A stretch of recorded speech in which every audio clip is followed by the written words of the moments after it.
Hi, my name is Anna, and I'm going to be doing a book review about Tess of the Duvervilles by Thomas Hardy. All right, so it all starts with the author.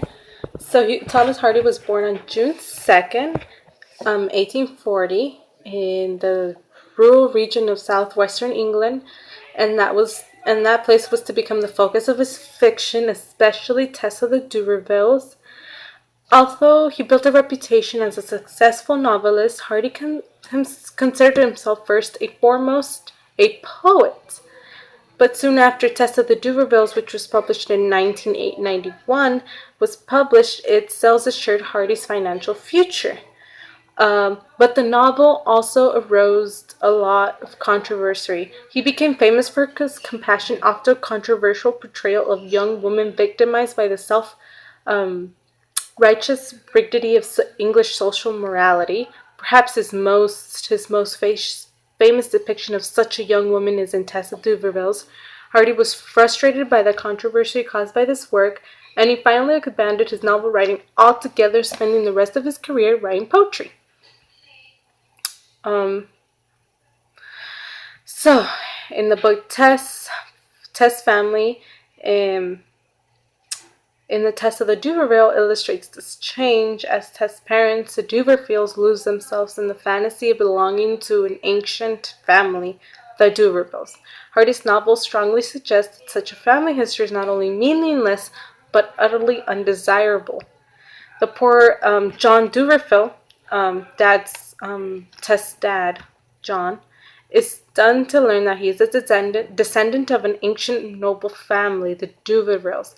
But in reality, there's no relationship between them because Miss Duverville, her husband, the merchant Simon Stokes, simply changed his name to Duverville after he retired.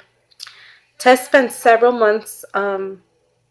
Tess spent several months at the farm of the Duvervilles because she needed the money. She had recently killed the prince, the horse that was the main tool for them surviving. So she feels guilty, so she goes and pleads work. And so Alec, fascinated by her and struck in lust for her, takes her in, kind of like playing with her, and he attempts to seduce her, and he does. He takes advantage of her in the woods one night after a fair that they go to. Tess was actually walking by herself, and he comes along and takes her away, telling her that he's gonna help her get back, but he never does that.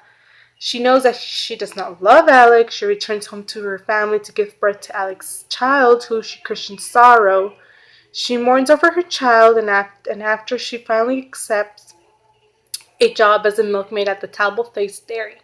There, she meets a man named Angel Clare, who turns out to be the man from the May Day dance at the beginning of the novel. They saw each other at the beginning of the novel at the dance, but they never talked to each other and they never danced together, so it was just all of a mystery. They grow closer throughout Tess' time at Talbot-Face, and she eventually accepts his proposal of marriage. She is troubled. She's troubled by the pangs of consciousness of feels that she should tell Angel about her past. She writes him a confessional note and slips it under his door, but it slides under the carpet and Angel never sees it. So after she finds out that he never saw it, she's like, oh, this is a chance for me not to tell him anymore. So that's what she does. They get married, and after the wedding, Angel and Tess both confess indiscretions. Angel tells Tess about an affair he had with an older woman in London, and Tess tells Angel about her history with Alec.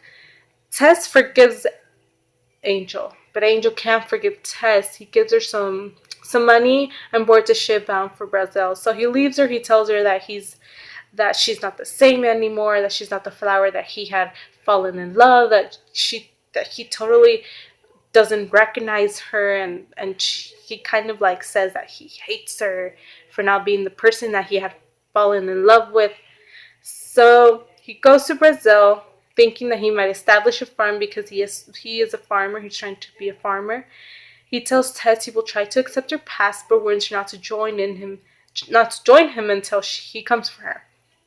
At last, Angel decides to forgive his wife. He leaves Brazil, desperate to find her.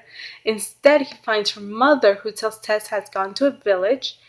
Um, as he gets there, uh, he realizes that he has come too late because Tess is now in this fancy mansion, and she's well dressed and everything. And he's like, whoa, you know. Um, she says that she wasn't able to resist and went back to Alec Duverville, but the fact is that um, she had to go back home because her mom was getting sick, was about to die, but it was the opposite. Her dad died, and her dad died. The farm was taken away, and her mom and her siblings were put down on the street. So she had to find a way to support them. So Alec offers to help her, but in exchange of Tess going with him. So Tess has no other option but to go with him. But as Angel leaves in a daze and heartbroken to the point of madness, Tess goes upstairs and stabs her lover to death because she's seriously just done over Alec, how he has always come in her life, destroyed what she wanted, destroyed her dreams, destroyed her marriage and everything. So she's really crazy now. Then the landlady finds Alec's body. She raises alarm, tells the police, but Tess has already fled to find Angel. They hide out in an empty mansion for a few days. They have their honeymoon to say. Then they travel further. When they come to Stonehenge, Tess goes to sleep. But when morning breaks shortly thereafter, a search party discovers them. Tess is arrested and sent to jail for murder.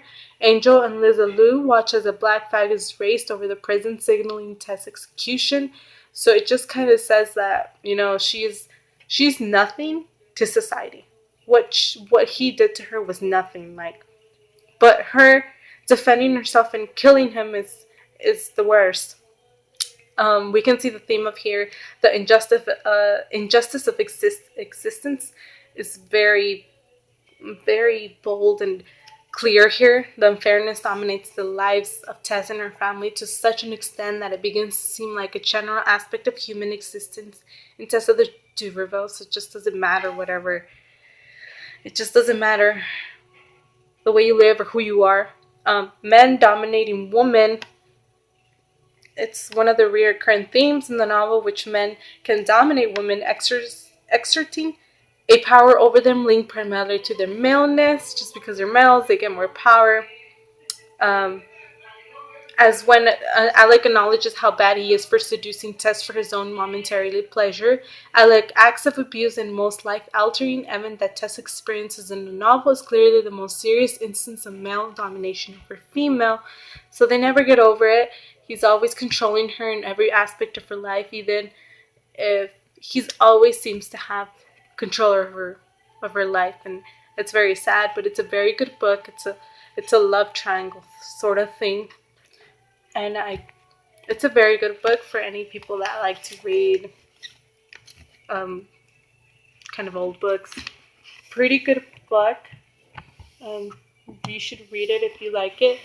And